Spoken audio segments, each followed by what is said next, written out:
Hello students. तो मैं आपका दक्षिणम कंपटीशन क्लासेस के यूट्यूब चैनल पे स्वागत करता हूं। और इस क्लास में आज हम लोग यूपी पुलिस के लिए एक प्रैक्टिस सेट कह सकते हैं, आप प्रैक्टिस सेट लेकर आया हूं। और बहुत ज़्यादा क्वेश्चन इसमें कवर नहीं किए मैंने, केवल 10 क्वेश्चन लिए हैं। आप बताइएगा कि ये कैसा लगा आपको वीडियो। तो चलिए बिना देरी के हम लोग इस वीडियो को स्टार्ट करते हैं। हम लोग इसमें आज 10 क्वेश्चन मैथ्स के देखने वाले हैं। तो आज का जो पहला क्वेश्चन है वो आपके सामने स्क्रीन पर देख सकते हैं आप। लिखा हुआ है कि 400 और 700 के बीच ऐसी कितनी संख्याएं हैं। 400 और 700 के बीच ऐसी कितनी संख्याएं हैं जो 5, 6 और 7 से विभाजित हैं। तो ऐसे क्वेश्चंस करने के लिए सबसे पहले आप क्या करेंगे, आपको ये देखना है कि किससे हमें डिवाइड निकालना है। हमें निकालना है 5 से, 6 से और 7 से। तो आप क्या करेंगे, 5, 6, 7 का एलसीएम ले लीजिए। तो 5, 6, 7 का एलसीएम आप मिलेगा कितना आपको, 210। कितना हो जाएगा, 210 हो जाएगा। तो आप सबसे पहले, क्योंकि 400 और 700 के बीच निकालना है, तो 400 में डिवाइड करेंगे 210 से। आप देखेंगे कि आपको केवल एक बार ही डिवाइड हो पाएगा, दोबारा डिवाइड नहीं हो पाएगा। फिर आप क्या करेंगे, 700 में डिवाइड करेंगे इस 210 से। जैसे ही आप डिवाइड करेंगे तो आप क्या देखेंगे कि डिवाइड कितनी बार हो रहा है, 6 टाइम। सॉरी, 6 टाइम होगा डिवाइड कि नहीं होगा, बिल्कुल नहीं होगा। 6 टाइम कितने टाइम डिवाइड होगा भाई, ये आपका हो जाएगा 3 टाइम। कितने बार हो जाएगा, 3 टाइम। इसका मतलब है कि 700 तक 5, 6, 7 से कटने वाली संख्याएं 3 है, जबकि 400 तक कितनी है, 1 है। तो हमें तो 400 और 700 के बीच बतानी है। तो हम लोग क्या करेंगे, 3 में 1 घटा देंगे। तो आंसर हो जाएगा हमारा ऑप्शन नंबर ए, यानी कि 210। तो 210 इस, सॉरी मतलब ऑप्शन नंबर ए यानी कि 2 इस क्वेश्चन का राइट आंसर हो जाएगा। ओके, चलिए हम लोग चलते हैं अपने नेक्स्ट क्वेश्चन के लिए। ये हमारा क्वेश्चन नंबर फर्स्ट था। तो नेक्स्ट क्वेश्चन आपके सामने स्क्रीन पर है कि दो संख्याओं का गुणनफल 6760 है तथा उनका मासा जो है, यानी इनका जो एचसीएफ है वो हमें 13 दिया गया है। आपसे कह रहा है ऐसी संख्याओं के कितने युग्मों का निर्माण किया जा सकता है, मतलब ऐसी कितनी संख्याएं हो सकती हैं जिनका मासा 13 आ जाएगा और जो गुणनफल है वो 6760 आ जाएगा। तो कैसे करेंगे इसको, चलिए ध्यान दीजिएगा। तो ऐसे क्वेश्चंस के लिए सबसे पहली चीज, जब भी आपको पेयर निकालने हो, युग्म निकालने हो, तो युग्म निकालने में आपको क्या क्या दिया जा सकता है। आपको दो नंबर्स का सम दिया जा सकता है, एलसीएम दिया जा सकता है। इसके साथ साथ आपको दो संख्याओं का गुणनफल दिया जाता है। अगर आपको कभी भी गुणनफल दिया गया है दो संख्याओं का, तो आप सबसे पहले मासा से भाग दीजिए। और मासा से एक बार नहीं, आपको 2 बार भाग देना पड़ेगा। पहले आप एक बार देंगे तो 13 पचे 65 और 13 दूनी 26, 520 आएगा। फिर आपको एक बार और देना होगा भाग, फिर से डिवाइड करेंगे तो कितना मिलेगा आपको, 40। अब आपको ये जो 40 मिला है, इसके ऐसे फैक्टर करने होंगे जिनका मल्टीप्लीकेशन 40 आए। ठीक है, इसके साथ साथ ऐसे हम वो फैक्टर जो लेंगे जिसका योग 40, मतलब जिनका मल्टीप्लीकेशन 40 हो। इसके साथ साथ हम लोग ये भी ध्यान रखेंगे कि जो हम लोग पेयर ले रहे हैं उनका मासा क्या हो, 1 हो। जैसे 40 अगर हम लोग देख रहे हैं तो पहला फैक्टर अगर हम इसका लें तो 8 और 5 हो जाएगा। इनका मासा भी 1 है और अगर हम मल्टीप्लाई करते हैं तो 40 भी आता है। ठीक है, इसके बाद जैसे 4 और 10 ये नहीं होगा। क्यों नहीं होगा, क्योंकि इनका मासा जो है वो 1 नहीं है, 4 और 10 का मासा 2 हो जाएगा। अगला हम लोग क्या ले सकते हैं, 10 और 4 तो होगा नहीं, 4 10 भी नहीं हो रहा है, 8 5 हो गया है। अगला हो जाएगा आपका 40 और 1। और कोई भी पेयर क्या बनेगा, नहीं बनेगा। हाँ, अगर आपको लगता है बनेगा तो आप कमेंट हमें करके बताइएगा जरूर। तो आंसर इसका हो जाएगा ऑप्शन नंबर ए, यानी कि 2। चलिए नेक्स्ट क्वेश्चन देखते हैं। नेक्स्ट क्वेश्चन आपके सामने है कि कुछ संख्याओं का जो एवरेज है वो 54.6 दिया गया है। कुछ संख्याओं का औसत कितना दिया गया है, 54.6। कह रहा है यदि इन संख्याओं के 75% में, मतलब जो संख्याएं हैं उसके 75% में प्रत्येक को 5.6 बढ़ा दिया जाए, जबकि शेष में से प्रत्येक को 8.4 क्या कर दिया जाए, कम कर दिया जाए, तो इस प्रकार प्राप्त होने वाली संख्याओं का औसत क्या होगा। तो ध्यान दीजिएगा, हम मान लेते हैं, देखिए कुछ संख्याओं का औसत हमें कितना दिया गया है, 56। हमें संख्याएं नहीं पता है, तो क्योंकि हमें 75% निकालना है, तो हम ये मान सकते हैं कि संख्याएं जो है वो हमारे पास कितनी है, 4 है। इसमें से 75% यानी 3 और शेष यानी कि 1। इसमें से 3 में से प्रत्येक को 5.6 बढ़ा दिया गया है, जबकि बाकी को 8.4 क्या कर दिया गया है, कम कर दिया गया है। तो अगर एक संख्या 5.6 बढ़ रही है, तो 3 संख्याएं कितनी बढ़ जाएंगी, मल्टीप्लाई कराएंगे तो आप देखेंगे 16.8 आ जाएगा। क्लियर है? जबकि जब 8.4 कम करेंगे तो एक ही संख्या 8.4 कम होगी। तो देखिए 16.8 बढ़ रहा है और 8.4 क्या हो रहा है, घट रहा है। तो कुल मिला के हम कह सकते हैं कि 8.4 बढ़ रहा है, और 8.4 कितने नंबर से बढ़ रहा है, 4 नंबर से बढ़ रहा है। तो हमें तो एवरेज में ऐड करना पड़ेगा ना, क्योंकि एवरेज तो हमें 54.6 दिया गया है। तो हम अगर 4 से डिवाइड करते हैं तो हमें मिलता क्या है, प्लस का 2.1। तो हमें 54.6 में ये 2.1 ऐड करना है। तो 2.1 जैसे ही ऐड करेंगे तो आपको मिल जाएगा 56.7। तो इस क्वेश्चन का आंसर हो जाएगा ऑप्शन नंबर ए, यानी कि 56.7। यही आपके इस क्वेश्चन का राइट आंसर हो जाएगा।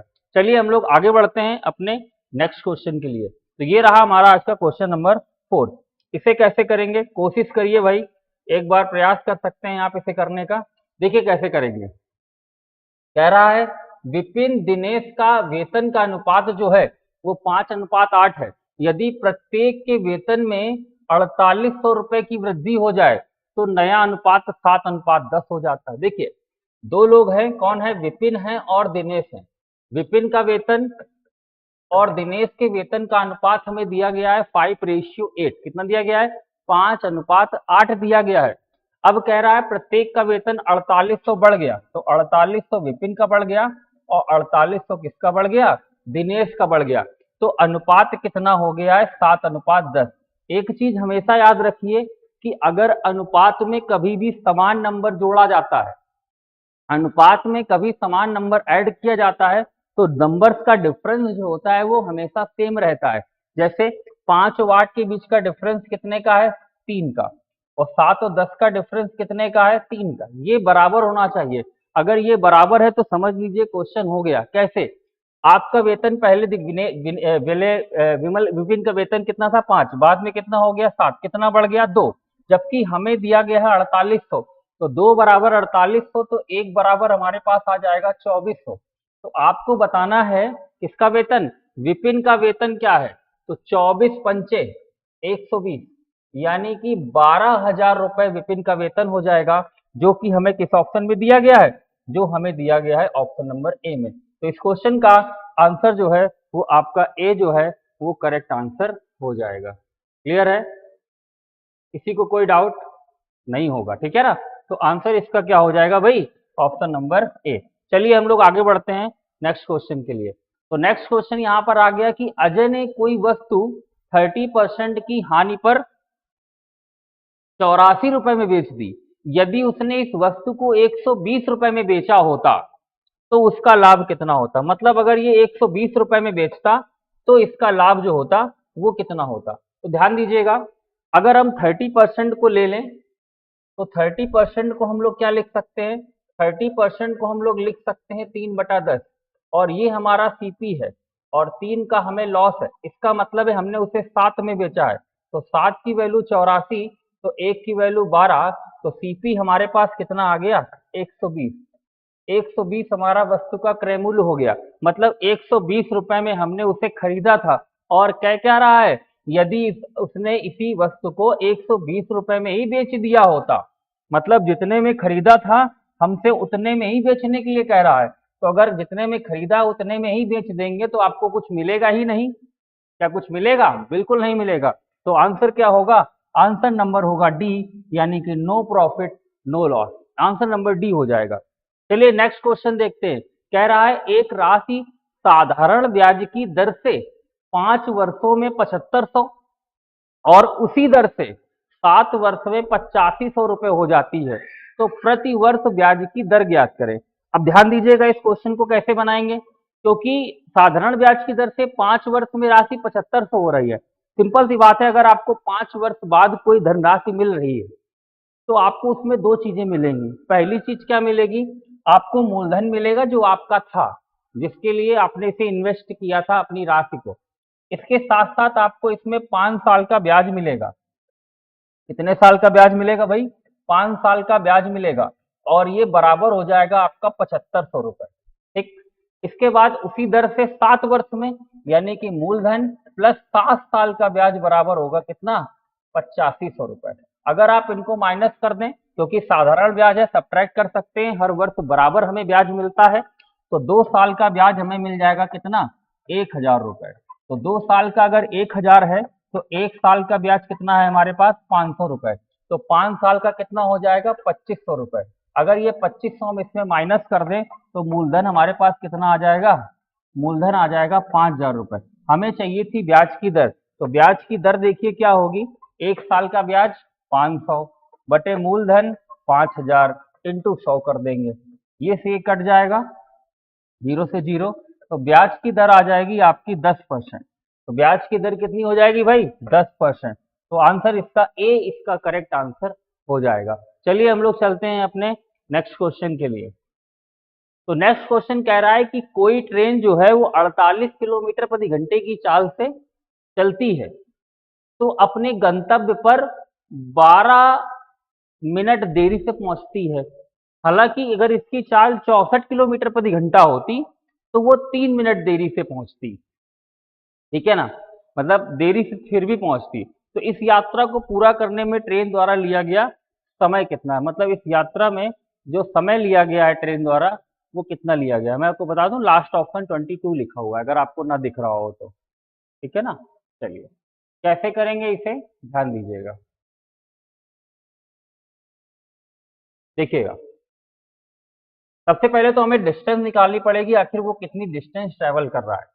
तो देखिए पहले चाल कितनी थी, 48। इस क्वेश्चन को करने के लिए सबसे अच्छा एक फॉर्मूला हम लोग यूज करते हैं, d is equal to S1 into S2 upon S1 plus minus S2 into delta T. क्या यूज करते हैं, S1 into S2 upon S1 plus minus S2 into delta T.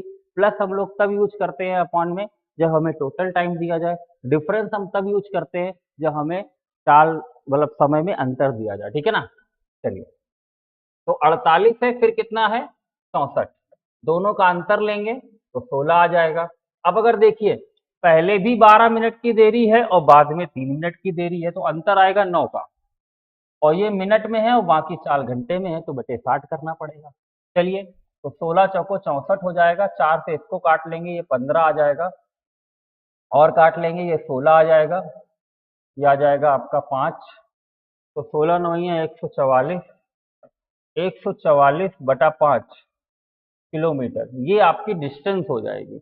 हमसे कह रहा है कि सही समय बताना है, तो आप क्या करिए, इस दूरी को, टाइम निकालना है ना, अगर हम इस दूरी को, जो ये दूरी आई है, अगर इसको हम 48 की चाल से जाएं, ऊपर किलोमीटर है नीचे किलोमीटर प्रति घंटा है, तो हम इसमें 60 से गुणा कर लेंगे जिससे कि हमें आंसर मिनट में मिले। ठीक है ना, चलिए 48 से काटेंगे, यहाँ 3 आ जाएगा, यहाँ काटेंगे 12 आ जाएगा, तो 12 3 36, 36 मिनट में वो पहुंच रहा है। 48 की जब चाल से चला है तो कितनी देर में पहुंचा है, 36 मिनट में पहुंचा है।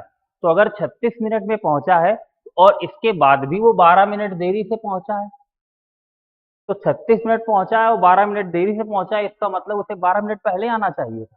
इसका मतलब जो सही समय होगा वो होगा 24 मिनट। तो आंसर इसका हो जाएगा 24। 24 minute is the right answer of this question. चलिए नेक्स्ट क्वेश्चन देखते हैं। नेक्स्ट क्वेश्चन कह रहा है एक पहिए का व्यास जो है वो 49 सेंटीमीटर है। ठीक है, चक्कर की संख्या जिससे में इसे 770 मीटर की दूरी तय करनी हो।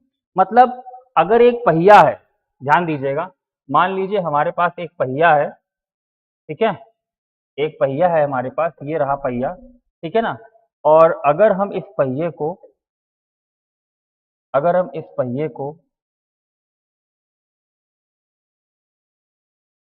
मान लीजिए ये पहिया है, अब पहिए की परिधि कितनी होती है, पहिए की परिधि होती है 2 पाई आर। अगर हम इसको यहाँ से धक्का दें तो ये जितना इसकी सरकमफ्रेंस होगी यहाँ से कट मार दिया, धक्का देने के बाद ये कट वापस नीचे आ जाएगा।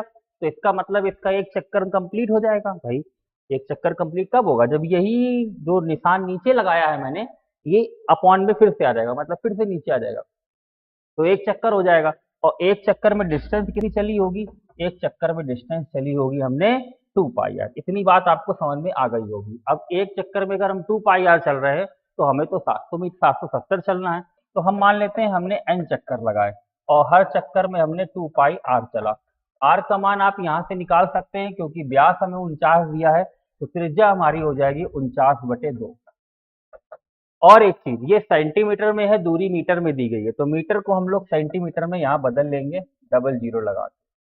चलिए सॉल्व कर लेते हैं हम लोग। तो पहले तो इसको काटते हैं, 11 से इसको काटते हैं तो ये 7000 आ जाएगा। और काट लेते हैं, ये 7 से ये 7 गया, ये 7 से 7 गया, 2 से इसको काटा, 1000 जो है तो वो 500 आ गया। इसका मतलब है कि अगर आपको 770 मीटर दूरी तय करनी है तो आपको कितने चक्कर लगाने होंगे? आपको चक्कर लगाने होंगे भैया 500। तो 500 इस क्वेश्चन का राइट आंसर हो जाएगा। चलिए आगे बढ़ते हैं नेक्स्ट क्वेश्चन के लिए। नेक्स्ट क्वेश्चन देखिए, लिखा हुआ है कि उस समचतुर्भुज का क्षेत्रफल बताइए। समचतुर्भुज को हम लोग इंग्लिश में बोलते हैं रोम्बस। उस रोम्बस का एरिया आपको बताना है, जिसकी साइड 10 सेंटीमीटर है और स्मॉलेस्ट डायगोनल 12 सेंटीमीटर है। अब देखिए, आपका ये रोम्बस होता है, ये रोम्बस है, ठीक है ना। इसमें कह रहा है इसकी साइड मान लीजिए ये कोई भी साइड, क्योंकि सारी साइड इक्वल होती है। इसका जो एक डायगोनल है वो 12 सेंटीमीटर का है, और हमको बताना है इसका क्या है, एरिया बताना है। तो एरिया इसका क्या होता है भाई? एरिया होता है 1/2 d1 इंटू d2। मतलब हमें दूसरा विकर्ण भी निकालना होगा। कैसे निकालेंगे, ध्यान दीजिएगा। अगर इसका एक विकर्ण ये है, एक विकर्ण ये है, ये पूरी बार इसके विकर्ण एक दूसरे को समद्विभाजित करते हैं। इसके विकर्ण क्या करते हैं? एक दूसरे को समद्विभाजित करते हैं, बाइसेक्ट करते हैं। मतलब अगर ये पूरा 12 है तो ये 6 होगा, और ये 6 है तो ये 10 है, तो ये वाला भी, क्योंकि एंगल तो ये 90 डिग्री होता है, तो ये वाली साइड कितनी हो जाएगी? 8। तो इतनी 8 होगी, तो पूरी कितनी होगी? 16। तो एक विकर्ण हमें 12 दिया गया था, दूसरा हमने 16 निकाल लिया। एरिया निकालेंगे तो 1/2 12 इंटू 16, सॉल्व करेंगे तो 16 6 जा 96। तो इस क्वेश्चन का आंसर 96 आपका राइट आंसर हो जाएगा, जो आपको ऑप्शन नंबर सी में दिया गया है। क्लियर है? चलिए हम लोग चलते हैं अपने अंतिम क्वेश्चन की तरफ। तो क्वेश्चन नंबर 10 आपके सामने स्क्रीन पर ये रहा। देखिए, ये जो क्वेश्चन हम लेकर आए हैं आपके लिए, ये और भी बढ़ जाएंगे, ऐसा नहीं है कि बढ़ेंगे नहीं, लेकिन ये कैसे लग रहे हैं आपको ये बताना आपका बहुत जरूरी है कि वीडियो की रिक्वायरमेंट आगे है या नहीं। चलिए आगे देखते हैं। कह रहा है ए और बी एक कार्य को 25 दिन में कर सकते हैं, बी केवल 30 दिनों में 66 से 2/3% कार्य कर सकता है, तो कितने दिनों में ए अकेले उस कार्य का 4/15 कर पाएगा? तो देखिए, ए और बी किसी कार्य को कितने दिन में करते हैं? 25 दिन में।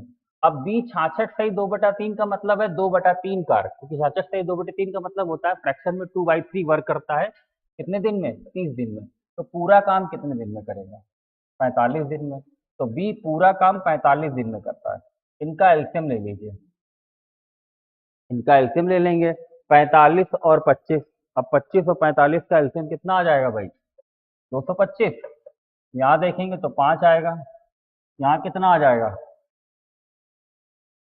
यहाँ 5 नहीं आएगा, ऊपर वाले में कितना आ जाएगा भाई? ऊपर वाले में यहाँ कितना आएगा? 25 एकम 25, 25 नवैया 225, 9 आ जाएगा यहाँ पे, और यहाँ कितना आ जाएगा? 5। अब ए और बी की क्षमता 9 है और बी की क्षमता कितनी है? 5। मतलब ए की क्षमता कितनी होगी? 4। तो आपसे पूछ क्या रहा था कि ए कार्य का 4/15। अब ये इतने दिन में पूरा कार्य करेगा, लेकिन हमें कितना कराना है? मात्र 4/15। तो 4 से 4 गया, 15 से इसको काटेंगे, 15 आ जाएगा। तो ये 15 दिनों में इस कार्य को कर सकता है। क्लियर है? तो ये आज हम लोगों का आखिरी क्वेश्चन था। ठीक है, ऐसे ही और वीडियोस अगर आपको चाहिए हो या आप ये वीडियो आपको पसंद आया हो तो कमेंट्स में हमें जरूर बताइएगा, और इसी तरीके के और वीडियोस आपको लगातार मिलते रहेंगे इसी चैनल पे। और अगर आपने सब्सक्राइब नहीं किया तो अभी सब्सक्राइब करें हमारे इस यूट्यूब चैनल को। मिलते हैं अपने नेक्स्ट वीडियो में। जय हिंद, जय भारत।